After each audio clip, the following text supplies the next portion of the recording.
I did a State of the Union address back in September, and it was basically talking about how I felt about the scene. If you've been on the Gabzzz Live YouTube, you will have seen it. And I kind of wanted to do an update to that because I feel like there's going into 2026.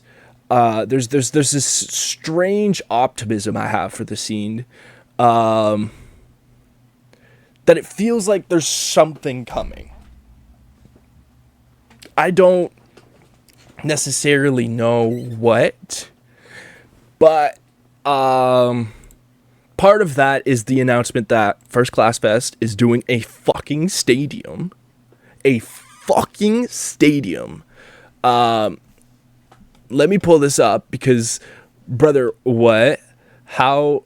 I mean, listen, I was at the First Class Fest, and there were, I mean, like, listen, we had Uno the Activist, we had DC the Don was supposed to be there, but he couldn't make it because he had COVID. That's how long ago it was. I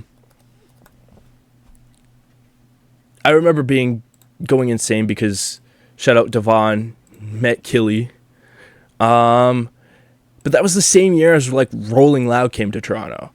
And like now they're doing a stadium, bro. A stadium. Sobe Stadium.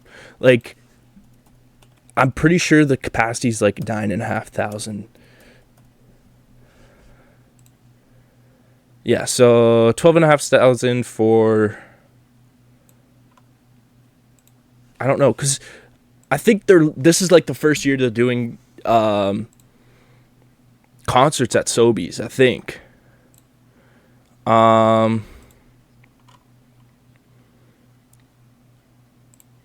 So like, wait, hold up. Do they have outdoor grounds? Is this maybe what they're doing? I don't know what they're doing, bro. Like, I don't understand, but I think capacity. What is AI saying? Okay, concerts and events up to 9,000. 9,000 people, bro. 9,000. What's the capacity of the I think it was Adelaide Hall. Was it out? No, it wasn't Adelaide Hall. It was Parkdale Hall.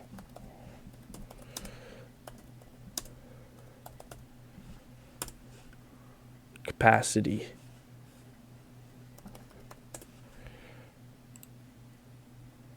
Up to 800.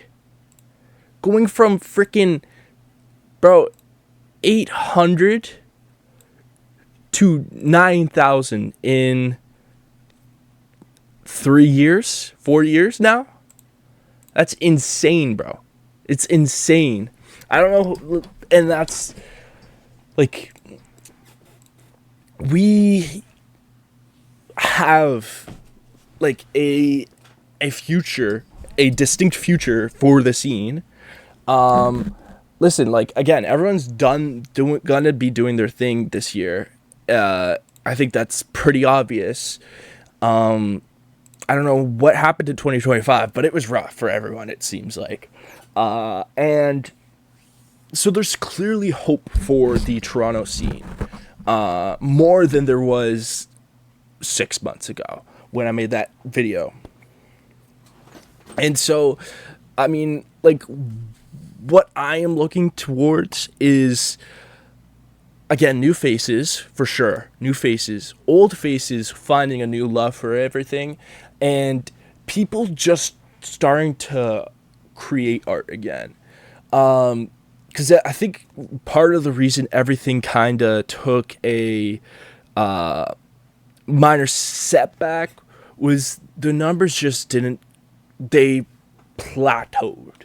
And it wasn't even that they were big and plateaued. It was just they plateaued at like a couple thousand. And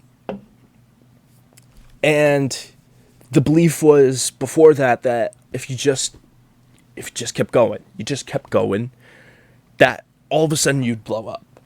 And I don't think that's necessarily how this works. I think it's more so you just gotta try your luck. Niall's now in the YouTube chat. Bro's got fucking multiple tabs going. Um, and so, like, now it's more so like, okay. And this is the realization I had a couple months back. And I think I'm going to share this, and it's going to sound like, if you read, like, if you don't have the IQ of a microwave, you will maybe understand it a little bit more than others, but I will keep it as simple as possible. The system in music, in almost any industry, but especially in music, is based off luck. It's entirely based off luck. You gotta get lucky no matter how hard you work. Now, you can work hard and get lucky, and the more you work hard, the luckier you'll probably be, but you're never guaranteed anything by working hard. Now, that doesn't say don't work hard, because if you don't work hard, then you'll get nothing and you'll have no luck at all. But I think the perception, or the idea that work hard is instantly gratifying is just false.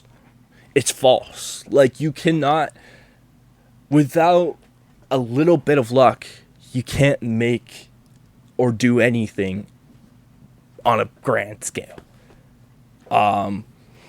And I don't think we just, like, I think a lot of the artists just have not had that luck, especially in Toronto. And that's partially because of the infrastructure that's lacking in Toronto. I think it's partially because there's not been enough reach down and, like, pick people up stuff that we've been talking about since fucking 2018. Like, these are issues that are known, and fighting these issues takes more than just one wave of creatives having fun and making cool shit. It takes generations of people fighting and making cool shit and just keep getting together. And I think the problem right now with the scene is it's so divided that having so many segments doesn't mean it makes the fight a little it's separated, and there's not enough collective input to really break down the barriers that need to be broken for this scene to become what we all think it can be.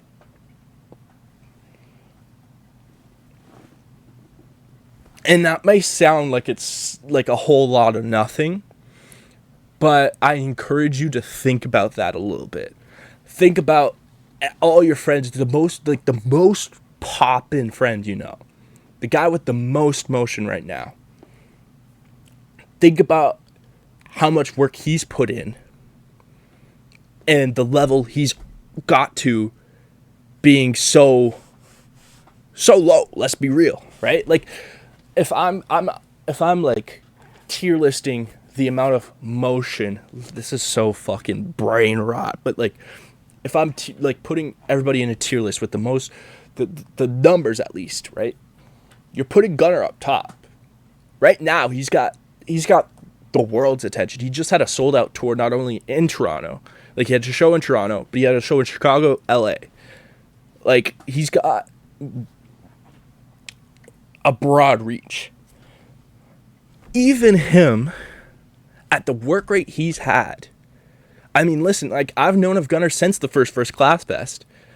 I mean, he's always had a little bit of motion. He was on the Cuff Boys podcast, like, in 2022. But still, like, it took him already 4 years now to get to this point. And even that, I would say, is criminally underrated. So this sounds discouraging. It sounds like